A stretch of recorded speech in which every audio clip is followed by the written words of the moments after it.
नमस्कार दोस्तों, आप सभी का स्वागत है स्टेनो हेल्प में। दोस्तों, डिक्टेशन की गति रहेगी 90 से 100 शब्द प्रति मिनट। काफ़ी शानदार डिक्टेशन है। सभी लोग लिखें और कम से कम गलतियां करके ट्रांसलेट करें। कितनी गलतियां आती है कमेंट बॉक्स में ज़रूर बताएं। और फ्रेंड्स, अगर वीडियो आपको अच्छा लगे तो लाइक ज़रूर करें। चैनल पर पहली बार आए हो चैनल को सब्सक्राइब कर लें, बेल आइकन प्रेस कर लें। तो बिना समय गंवाए स्टार्ट करते हैं। उससे पहले बता दूँ, शाम को 8 बजे ओपी शुक्ला की 100 WPM वाली डिक्टेशन आ रही है। तो कल से जो अपने नई सीरीज स्टार्ट की है, तो कल 5 मिनट का वीडियो था, आज से बराबर 10 मिनट का वीडियो आएगा। तो उस डिक्टेशन को आप लेना ना भूलें, क्योंकि अगर उस प्रकार के डिक्टेशनों की आप अगर प्रयास करते हो तो हर प्रकार का शब्द आपके हाथों से निकल जाएगा और हाथ बिल्कुल वर्ड डेली नए वर्ड आएंगे, तो बहुत सारे वर्ड आपके क्लियर हो जाएंगे। तो स्टार्ट करते हैं। 3, 2, 1 स्टार्ट। प्रधानमंत्री नरेंद्र मोदी ने दिल्ली में स्वच्छ भारत अभियान के तहत बनाए गए राष्ट्रीय स्वच्छता केंद्र का उद्घाटन किया है। महात्मा गांधी द्वारा स्वतंत्रता संग्राम में दिया गया नारा अंग्रेजों भारत छोड़ो की तर्ज पर पीएम मोदी ने गंदगी भारत छोड़ो का नया नारा दिया है। दरअसल स्वच्छता अभियान के बावजूद हमारा देश अन्य देशों की तुलना में बहुत गंदा है। विश्व के अन्य देशों में स्वच्छता की ऐसी कोई मुहिम नहीं चलाई गई है। इसके बावजूद वे भारत से अधिक स्वच्छ हैं।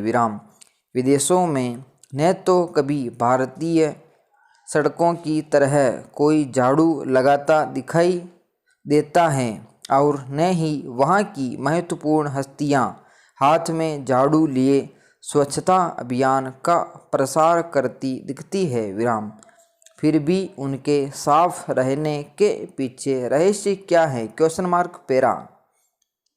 इसका उत्तर उन देशों के नागरिकों के चरित्र में बहुत कम उम्र से जमी हुई स्वच्छता बनाए रखने की भावना है। हमारे बहुत से सार्वजनिक स्थानों पर गंदगी न फैलाएं का बोर्ड लिखा देखा जा सकता है। इसके बाद भी वह स्थान गंदगी से भरा होता है। इसका कारण यही है कि आज तक हमारे नेताओं ने गंदगी न फैलाने का आह्वान कभी नहीं किया। लोग तो सार्वजनिक स्थानों को गंदा करना अपना अधिकार समझते हैं और इसे साफ करना सफाई कर्मचारी का काम समझा जाता है। सड़क के किनारे बड़ी नालियों में अपने घर और दुकान का कचरा डालने से पहले कोई नहीं सोचता कि कल को यही कचरा उस नाली को यदि जमा कर दे तो बरसात में गंदा पानी उनके घर के बाहर बहता दिखाई देगा। दरअसल कूड़े का ढेर न लगाएं या कचरा इधर उधर न डालें जैसे नारे जगह जगह लिखे जाने चाहिए। स्वच्छता अभियान से पहले गंदगी न करने का अभियान चलाए जाने की आवश्यकता है। पैरा। विदेशों में गंदगी फैलाने अपराध की श्रेणी में आता है।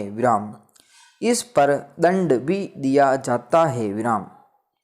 अपने घर के आसपास कुछ निश्चित सीमा तक सफाई रखने का काम नागरिकों के जिम्मे है। स्वच्छ भारत अभियान का पूरा ध्यान फिलहाल गंदगी न फैलाने पर होना चाहिए। कूड़ेदान की संख्या बढ़ाई जानी चाहिए और इन्हें नियम से नगर निगम के कर्मचारियों द्वारा साफ किया जाना चाहिए। अगर हम विदेशों की तर्ज पर स्वच्छता रखने और गंदगी न फैलाने संबंधी कुछ कठोर नियम बना सकें तो स्वच्छ भारत अभियान को सफल होने से कोई रोक नहीं सकता। कचरे का अगर सही प्रबंधन किया जाए तो इससे लाभ भी मिल सकता है। यदि हम कचरे का ठीक से निपटारा करें तो इतने कचरे से 27,000 करोड़ रुपये की खाद पैदा की जा सकती है।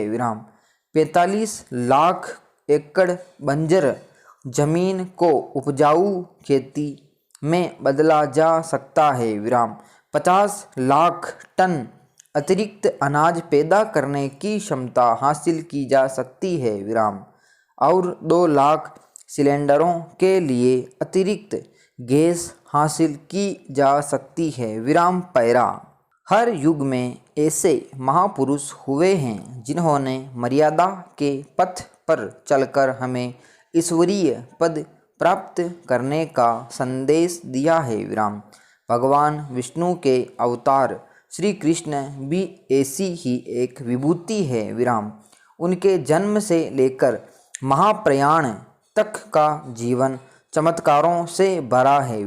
आवश्यकता पड़ने पर उन्होंने साम दाम दंड और भेद का भी उपयोग किया है। इस कारण कई बार लोक निंदा सहकर भी धर्म और भक्तों की रक्षा की। प्रत्येक भूमिका को उन्होंने पूरी निष्ठा से निभाया। उनमें हर वह गुण है जो किसी भी पुरुष में वांछनीय है। कृष्ण की प्रज्ञा हर्ष और विषाद में स्थिर रहती है, इसीलिए वह स्थित प्रज्ञ कहलाते हैं। पैरा। कृष्ण ने बचपन से ही अत्याचार का विरोध किया, फिर भी अपना चंचल और मधुर स्वभाव नहीं छोड़ा। उन्होंने एक और सफल नायक की भूमिका में द्वारिका को बसाकर कुशल निर्माता होने का परिचय दिया, तो वहीं विराट रूप दिखाकर विध्वंस की चेतावनी भी दी। अर्जुन, द्रौपदी और सुदामा के प्रति निश्चल प्रेम दर्शाया, लेकिन जरूरत पड़ने पर जयद्रथ, जरासंध और दुर्योधन को मारने के लिए छल करने में संकोच भी नहीं किया। कृष्ण बुद्धि और शक्ति के अद्भुत संतुलन के सबसे बड़े प्रतीक हैं। युद्ध के मैदान में निराश अर्जुन को गीता का ज्ञान देने वाले कृष्ण महायोगी, गुरु और कर्म सिद्धांत के महान समर्थक हैं। बाल्यकाल में राक्षसों का आतंक हो या अद्भुत शासन काल या कुरुक्षेत्र का रक्तरंजित युद्ध, सगे संबंधियों का विध्वंस हो अथवा मित्रों संबंधियों के साथ हास्य विनोद, जल में कमल की तरह विरक्त रहना कृष्ण से बेहतर कोई नहीं जानता। पैरा। सामान्य मनुष्य में 5 तो भगवान के मानव अवतारों में अधिक कलाएं पाई जाती हैं। राम 12 कलाओं के स्वामी हैं, लेकिन केवल श्री कृष्ण हैं जिनमें समस्त 16 कलाएं विद्यमान हैं। इसीलिए श्री कृष्ण ही संपूर्ण अवतार माने गए हैं। समाप्त। दोस्तों, काफ़ी शानदार डिक्टेशन है, 8 मिनट की डिक्टेशन है। आप सभी लिखें और ट्रांसक्राइब जरूर करें। और जो लास्ट का जो मैटर था वो ऊर्जा से था, काफ़ी शानदार आध्यात्मिक मैटर है दोस्तों। तो 2 मैटर इसमें इंक्लूड हो गए हैं, तो आपकी प्रैक्टिस काफ़ी अच्छी हो जाएगी दोस्तों। कोई भी एक भी रुपया देने की ज़रूरत नहीं है। आपको डेली सुबह एडिटोरियल प्लस ऊर्जा वाला डिक्टेशन मिलेगा, शाम को आपको ओपी शुक्ला के डिक्टेशन मिलेंगे। अगर डेली निरंतर आप दोनों डिक्टेशन को लेते रहोगे तो एग्जाम तक आपकी स्पीड ऑटोमेटिकली क्लियर हो जाएगी, शानदार स्पीड आपकी बन जाएगी और हज़ारों शब्दों का अभ्यास आपका हो चुका होगा। तो कहीं भी जाने की ज़रूरत नहीं है, आप हमारे साथ निरंतर बने रहें। एक भी पैसा आपको किसी को भी नहीं देना है, निरंतर आपको डिक्टेशन मिलती रहेगी। मिलता है नेक्स्ट वीडियो में। जय हिंद।